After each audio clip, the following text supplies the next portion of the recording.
So you talked about what the policy panel's values and mission and goals are. Speak to me specifically about community organizing. You know, people hear that word. Sure. And don't quite know what it means, again, why it's important, Right. what it does, what are the outcomes. So talk specifically about community organizing. Sure. I mean, community organizing has got lots of different shades and is a kind of thrown around, abused terminology.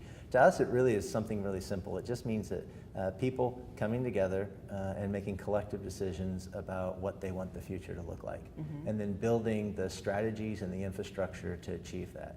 And doing it together, so it's not a single leader, it's not me, Bill Kopsky, the great leader, or Sherece, the great leader, but it's a team of people who represent a community. And when folks in the community organizing world that we live in say they're a leader, our first question is, that's great, of whom?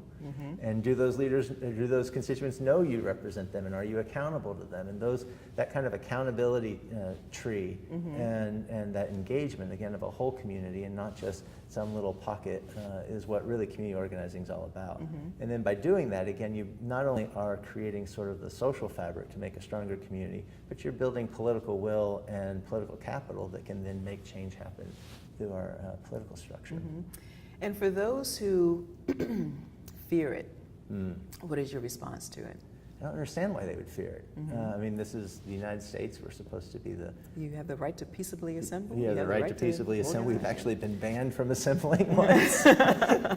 And the meeting after that was one of our biggest ever. So, you know, fearing it is, to me, just saying that you want to stay stuck in the past. This is really the only way that we're going to create the kinds of change. I think that almost anyone in Arkansas, whether they agree with my politics or they have different politics, would look at the problems of the state and say those problems are bad and we should do something about them. Whether you look at, again, child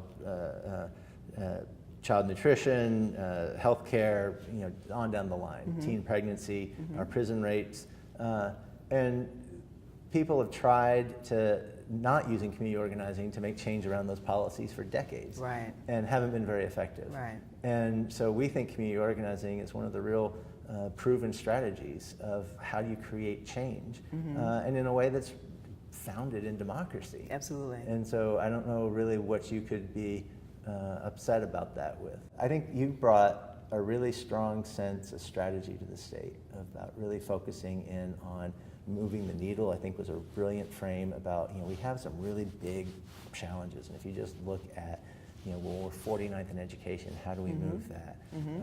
And people say, well, we can move to number 3 in 2 years is nice, but not strategic. Not strategic. And so I think you putting it into a frame of, you know, we can measure our progress, but the progress is still, you know, we're, I think, 42 or 43 in education now. We got a long ways to go, still got a long ways but to we're go, not but 49. Still, yeah. And so at least getting into the 30s would be progress. Absolutely. And well, a lot of people don't realize we've actually had the fastest improving education system in the country for the past decade.